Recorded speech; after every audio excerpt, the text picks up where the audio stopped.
नरक के द्वारों से मुक्त हो जाता है तो अपने कल्याण का कार्य करता है। आचरति आत्मनः श्रेय, अपने कल्याण का कार्य करता है। तो यहाँ पर श्री कृष्ण कह रहे हैं इन 3 शत्रुओं से मुक्त होकर व्यक्ति अपने जीवन के लिए परम कल्याण का विचार करता है। वो इस प्रकार विचार करता है, मेरे साथ ये धन संपत्ति, स्त्री पुरुष, घर परिवार,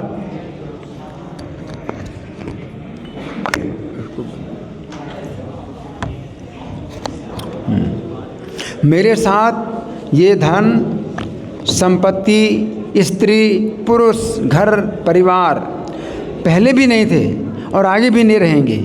अतः इन वस्तुओं में ममता करने से मुझे क्या लाभ होगा। अब मैं अपने मन को कभी भी संसार के भोगों में नहीं फंसाऊंगा। श्री कृष्ण संपूर्ण जगत के बंधु हैं।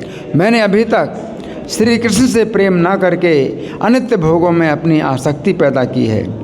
मैंने स्त्री पुत्र धन मान आदि में अपना मन लगाकर बहुत बड़ा धोखा खाया है। मैंने भौतिक आसक्ति के परिणाम स्वरूप निराशा, असफलता, वियोग, मृत्यु तथा रोना कराहना ही पाया है। अब श्री कृष्ण की कृपा से मेरा चित्त शुद्ध हुआ है। अब मैं अपने कल्याणकारी मार्ग की ओर मुड़ा हूँ। अब मैं श्री कृष्ण का प्रेम प्राप्त करने के लिए भक्ति की तीव्र साधना करूँगा। ऐसी अवस्था में मेरा चित्त श्री कृष्ण के दिव्य गुणों की ओर ही आकर्षित होगा। मेरा मन श्री कृष्ण के दिव्य सौंदर्य माधुर्य पर मुग्ध होता रहेगा। तो यहाँ पर श्री कृष्ण कह रहे हैं कि इन तीनों तमोद्वारों से मुक्त होकर व्यक्ति अपने कल्याण का आचरण करता है। तो यहाँ पर भगवान क्या कह रहे हैं, आचरति आत्मनः श्रेयस, अपने श्रेय का आचरण करता है। जो व्यक्ति काम शत्रु के अधीन हो जाता है तो अपने प्रेय का कार्य करता है। वो सोचता है कि मुझे प्रेयस की प्राप्ति चाहिए। और श्रेयस और प्रेयस में क्या अंतर है। श्रेयस का मतलब होता है कि चाहे अभी हमें कष्ट मिले लेकिन आगे परिणाम में क्या होगा, सुख मिलेगा, तो वो श्रेयस कहलाता है। और प्रेयस क्या होता है कि तुरंत हमको जो है सुख मिलना चाहिए, है ना, और आगे चाहे फिर दुख मिले।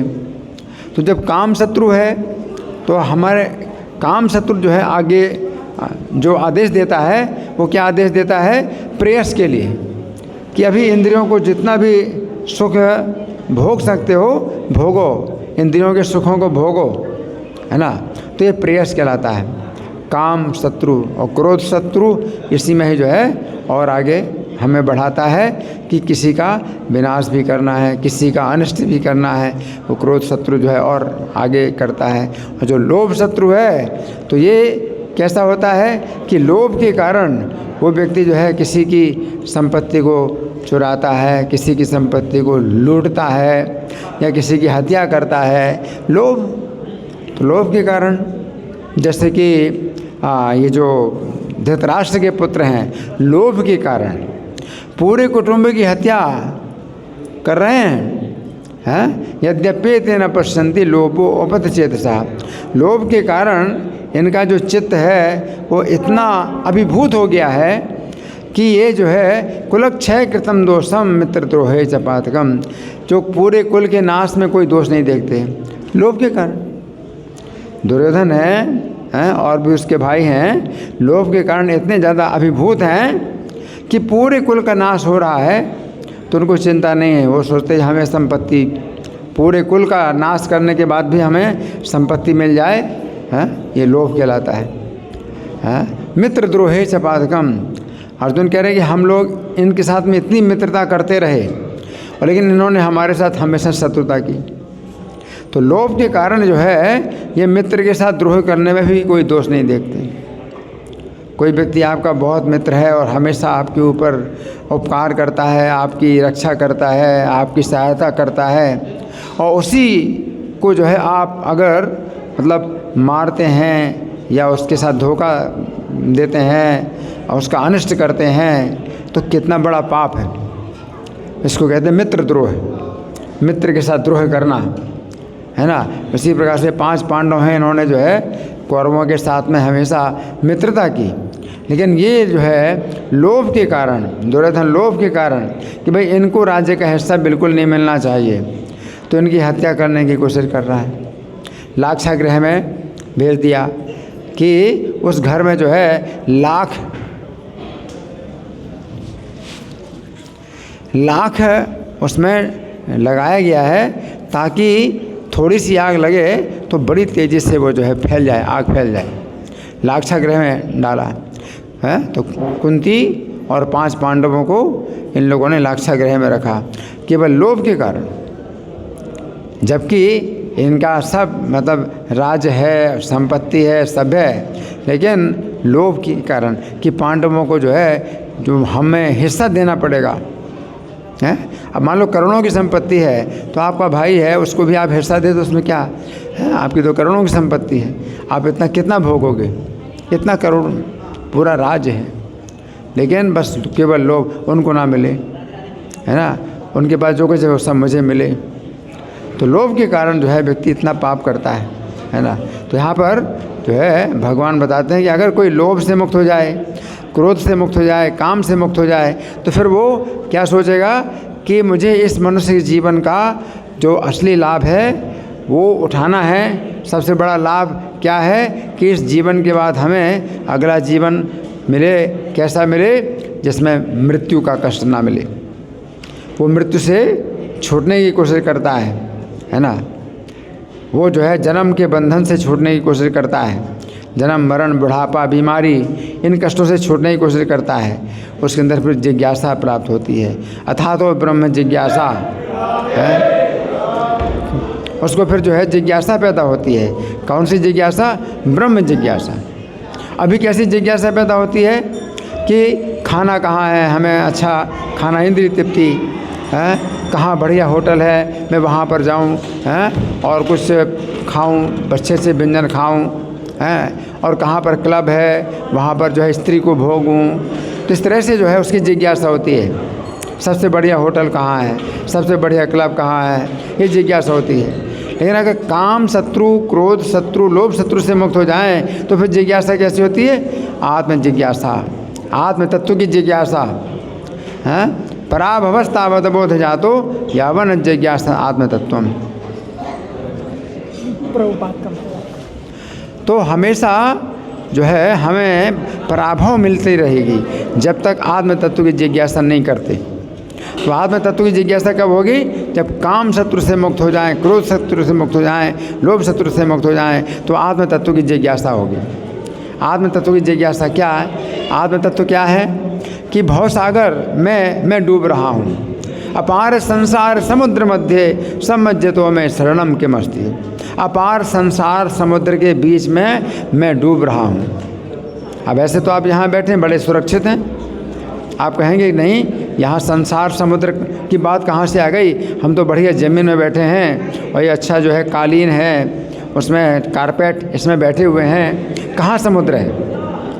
लेकिन जब आप काम शत्रु, लोभ शत्रु, क्रोध शत्रु से आप जो है जो मुक्त हो जाएंगे तो आप देखेंगे कि आप सुरक्षित नहीं हैं, क्योंकि जन्म मरण का इस संसार है, इसमें आप जो है डूब रहे हैं, क्योंकि आप जहाँ भी हैं वो स्थान आपको बदलना पड़ता है, क्योंकि शरीर छूटता है।